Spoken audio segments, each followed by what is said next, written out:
முன்ன பின்ன பேப்பர் படிச்சிருந்தா நாட்டில் என்ன நடக்குதுன்னு தெரிஞ்சிருக்கும். இப்போ வறட்சி நிவாரண நிதி அவங்க கேட்குறாங்க. இது ரெண்டுத்துக்கும் வித்தியாசம் தெரிஞ்சுக்க வேண்டும். இது வெறும் டெய்லி காலைல பேப்பர் படிச்சா மட்டும் பத்தாது. ஆச்சி மசாலா எந்த சமையலும் ருசி தேடும் ரகசியம் 20 ரூபாய். உங்கள் சத்யாவில் இப்பொழுது ஆடி அதிரடி தள்ளுபடி. டயா பூஸ்டர் சுகரை கண்ட்ரோல் பண்ணும், உங்க ஆரோக்கியத்தை மீட்டு தரும். சர்க்கரையை கட்டுப்படுத்துறதுக்கான எளிமையான வழிமுறை, இயற்கையான வழிமுறை. அனைத்து மருந்து கடைகளிலும் கிடைக்கும். மாண்பு பேரவைத் தலைவர்களே, இந்த பிரச்சனை தீவிரமான பிரச்சனை என்று நீங்களே சொல்கிறீர்கள். நான் கேட்பதெல்லாம் ஒன்னே ஒன்றுதான். நாங்கள் தொடர்ந்து அனைத்து கட்சி கூட்டத்தை கூட்ட வேண்டும் என்று கேட்டுக்கொள்கின்றேன். காவிரியில இந்த பிரச்சனையை தீர்ப்பதற்காக கர்நாடக அரசு தொடர்ந்து அனைத்து கட்சி கூட்டத்தை கூட்டிகிட்டு இருக்கிறாங்க. அங்க இருக்கிறவங்க எல்லாருடைய கருத்துக்களையும் கேட்கிறாங்க. ஏன் தமிழக அரசு அனைத்து கட்சி கூட்டத்தை கூட்டுவதை தவிர்க்கின்றது என்பதுதான் எங்களுடைய கேள்வி. அதாவது பேரவைத் தலைவர் வாயிலாக இன்னும் இங்கே தெரிவிக்க விரும்புகின்றேன். இந்த அரசு ஒரு புது டெக்னிக்கை ரெகுலராக ஃபாலோ பண்ணிட்டு வராங்க. எதையாவது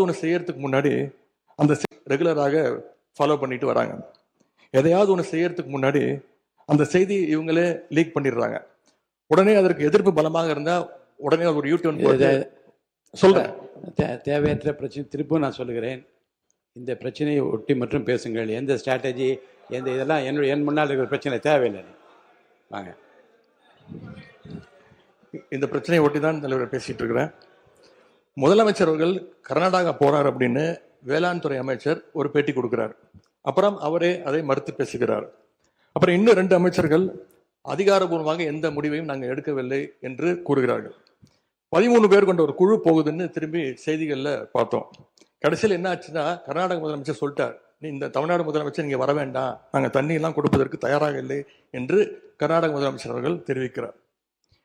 அவர் சொன்னது உண்மையா இல்லையா என்ற முன்னவர் மாண்பு பேரவைத் தலைவர் அவர்களே, மாண்பு எதிர்க்கட்சி தலைவர்கள் தாங்கள் குறிப்பிட்டதை மறந்து ஒவ்வொன்றாக அவர்கள் பேசிக் கொண்டிருப்பது என்பது மரபின் அடிப்படையில் சரியாக இல்லை.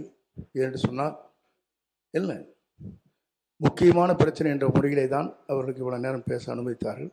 மீண்டும் அதையே திருப்பி நம்முடைய எதிர்க்கட்சி தலைவர்கள் ஒரு அரசியல் ரீதியாக பேசி வருவது சரியாக இருக்காது.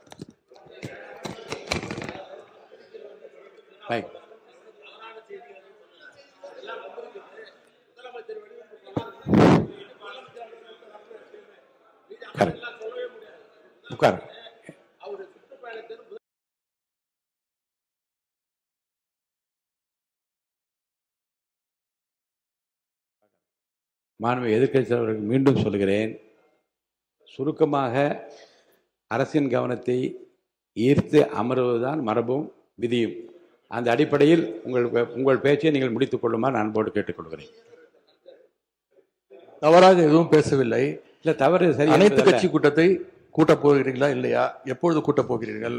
இன்னொன்னு, கர்நாடக முதலமைச்சர் சொல்றாரு, முதலமைச்சர் இங்க வர தேவையில்லை, தமிழ்நாடு முதலமைச்சர் இங்க வர தேவையில்லை, தண்ணி நாங்கள் கொடுக்க முடியாது, தண்ணி இல்லை அப்படின்னு கர்நாடக முதலமைச்சர் சொல்லியிருக்கிறார். இதையெல்லாம் கேட்டுதான் நான் தெளிவுபட விரும்புகின்றேன். தமிழக முதலமைச்சர் கர்நாடகா செல்வதாக இருந்தாரா? அப்படி இருந்தால் ஏன் செல்லவில்லை? இப்பொழுது உங்களுடைய நிலை என்ன என்பதுதான் என்னுடைய கேள்வி. 2வது பிரச்சனை, பயிர்க்கடன் தள்ளுபடி பற்றி பேச விரும்புகின்றேன். தேர்தல் வாக்குறுதியில நீங்க கொடுத்த வாக்குறுதி முழு பயிர்க்கடன். நான் இதெல்லாம் அனுமதிப்பதாக இல்லை. உங்களுடைய 56 விதியின் கீழ் கொடுத்திருக்கிற கடிதத்தில் ஒட்டி நீங்க நிறைய சொல்லிவிட்டீர்கள். நான் உறுப்பினர்கள் பேச வேண்டும். கவனத்தை ஈர்க்கின்ற அந்த நேரம் முடிந்து விட்டது. நான் அடுத்த உறுப்பினரை பேச அழைப்பேன். எட்டிங்க வேண்டாங்க. நான் என்ன சொல்ல, நீங்க பாருங்க, உங்களுக்கு பேசுவதற்கு மாண்புமிகு எதிர்க்கட்சி தலைவருக்கும் மாண்புமிகு எதிர்க்கட்சிகளுக்கும் பேசுவதற்கு நிறைய அவகாசம் வேறு வேறு மானிய கோரிக்கைகள் வருகிறது. அப்போ நீங்கள் விரிவாக விளக்கமாக நீங்கள் பேசுங்க, பதில் சொல்வதற்கு அமைச்சர் ஒரு முடிங்க. 2வது, இந்த பயிர்க்கடன் தள்ளுபடி நீங்க தேர்தல் வாக்குறுதி கொடுத்திருக்கிறீங்க, முழு பயிர்க்கடன் தள்ளுபடி அப்படின்னு. மாண்பு பேரவைத் தலைவர் அவர்களே, மாண்பு எதிர்க்கட்சி தலைவர்கள் கொடுக்கின்ற சிறப்பு கவன ஈர்ப்பு தீர்மானத்தில் அது இடம்பெற்றிருக்கிறதா என்பதை அறிய விரும்புகிறேன். போதும்.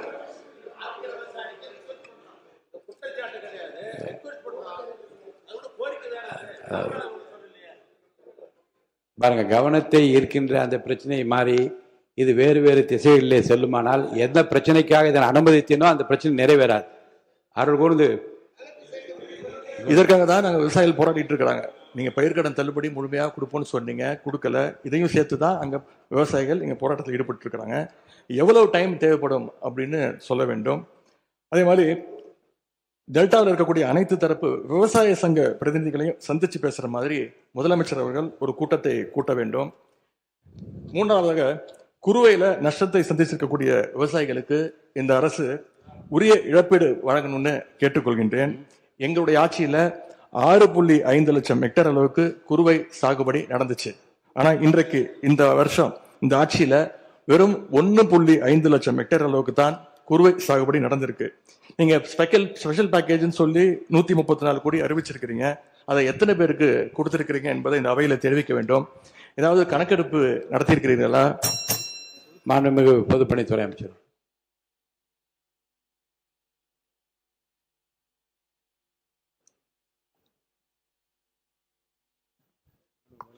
மாண்புமிகு முதலமைச்சர் அவர்கள்.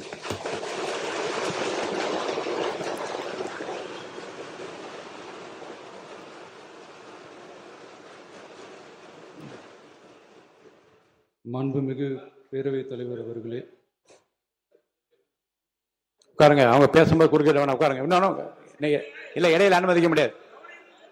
இல்லை இல்லைங்க, இல்லைங்க, உட்காருங்க. நான்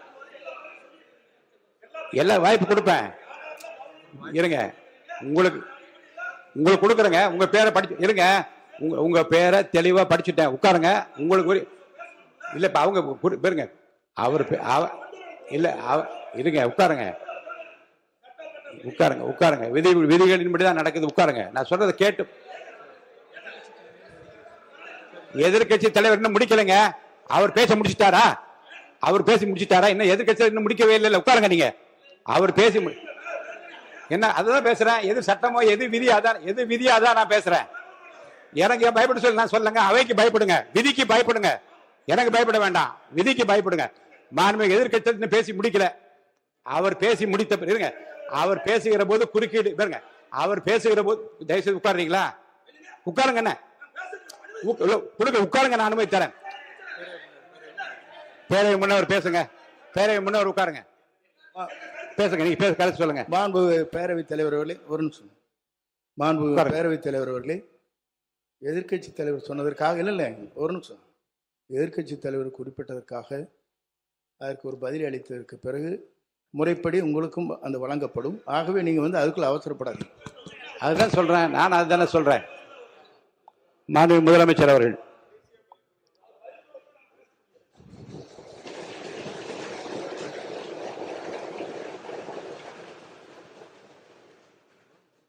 மாண்புமிகு பேரவைத் தலைவர் அவர்களே, காவிரி விவகாரத்தில் எதிர்கட்சி சில விவரங்களை கேட்டிருக்கிறாங்க. காவிரி நமக்கு உயிர் ஆதாரம், நம்மளோட உணர்வு ரீதியான ஒன்று.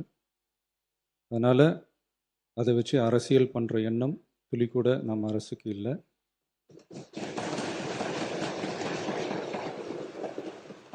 அதுக்கான அவசியமும் இல்லை. மேகதாது விவகாரத்தில் நாம் எல்லாரும் சேர்ந்து தான் தீர்மானம் போட்டோம். அதை நேர்முக கடிதமாக மாண்புமிகு பிரதமர் அவர்களுக்கும் அனுப்பி வச்சிருக்கிறோம். அதோடு நாம் அப்படியே இருந்துடல. ராஜ்யசபாவில் ஒன்றிய ஜல் சக்தி துறை இணை அமைச்சர் மேகதாது அணை பற்றி முழு விவரங்களை குறிப்பிடலைன்னு தெரிஞ்சதும் காவிரி நடுவர் மன்றத்தின் இறுதி தீர்ப்பு மற்றும் மாண்புமிகு சுப்ரீம் கோர்ட் தீர்ப்பு சம்பந்தமான விதிகள் மற்றும் பத்திகளை கோட் பண்ணி மேகதாது திட்டத்துக்கு எந்த விதமான சட்டபூர்வமான அனுமதியோ நிர்வாக அனுமதியோ வழங்கக்கூடாதுன்னு மாண்புமிகு பிரதமர் அவர்களுக்கு அடுத்த நாளே நேர்முக கடிதம் எழுதினோம். காவிரி நதிநீர் பங்கீட்லேயும் சரி, மேகதாது அணை கட்டுற முயற்சிகளை தடுக்கிறதுலையும் சரி, தமிழ்நாட்டோட உரிமையை நம்ம அரசு கொஞ்சம் கூட விட்டு தரவே தராது. அதுதான் நம்மளோட நிலைப்பாடும். அதே நேரத்தில் கர்நாடகாவில் சில அணைகள் கட்ட ஆரம்பித்ததை பற்றியும் இதே அவையில் 1969 ஒரு விவாதம் நடந்திருக்கு. அப்போது நீர்வளத்துறை அமைச்சராக இருந்தது யார்? அப்போ அணை கட்ட விட்டது ஏன்னு கேட்டு அந்த மாதிரி சீப் பாலிடிக்ஸ்லாம் நான் பண்ண விரும்பலை. அது அது நம்ம நோக்கமும் இல்லை. ஏன்னா காவிரி விவகாரத்தை ரொம்ப கவனமாக கையாளணும். எந்த கட்சி ஆளுகிறது, எந்த கட்சிக்கு பெருமை, யாருக்கு பெருமைன்னெலாம் பார்க்கக்கூடாது. இது தமிழக மக்களுடைய பிரச்சனை அப்படின்னு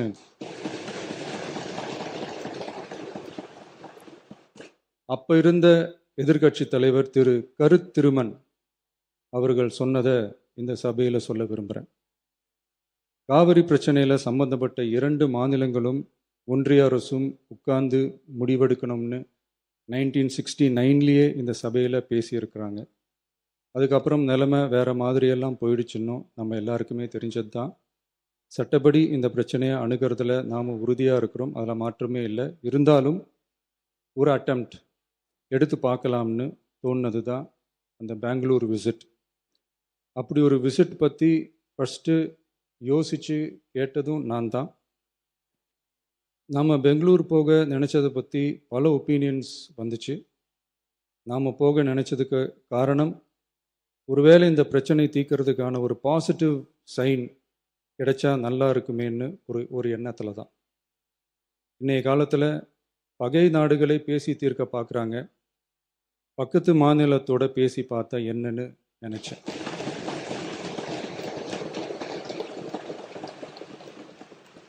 அதனால தான் அப்படி ஒரு அட்டெம்ப்ட் எடுக்க நான் ட்ரை பண்ணோம்.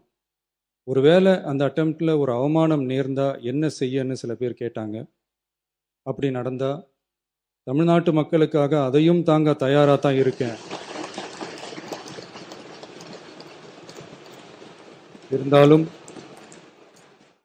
இருந்தாலும் நம்ம மேலே அன்பு காட்டின அத்தனை பேருக்கும் என்னோட நன்றிகள்.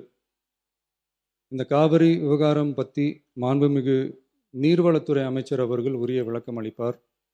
அதே மாதிரி காவிரி பிரச்சனையால் பாதிக்கப்பட்ட விவசாயிகளுக்கான அந்த இன்சூரன்ஸ் ப்ரீமியம் அரசே கட்டுறதை பற்றி கேட்டிருந்தாங்க. அதுக்கான விரிவான பதிலை மாண்புமிகு விவசாய அமைச்சர் அவர்கள் தருவார். அப்புறம் இந்த குறுவை சாகுபடிக்கு அந்த நிவாரண தொகுப்பு பற்றி எதிர்க்கட்சியிலேருந்து கேட்டிருந்தாங்க. அந்த குறுவை சாகுபடிக்கு அந்த நிவாரணம் ஏற்கனவே கொடுத்தாச்சு, வழங்கியாச்சு. இது அரசியலே நாங்கள் தான் அப்படின்னு சொல்லிக்கிறவங்களுக்கு இது எப்படி தெரியாமல் போச்சுன்னு எனக்கு தெரியல.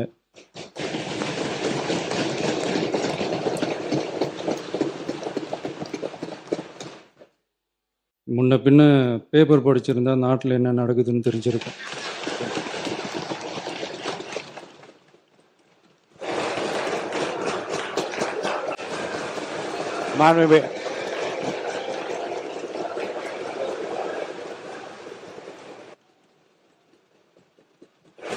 மாண்புமிகு எதிர்க்கட்சி தலைவர் சுருக்கமாக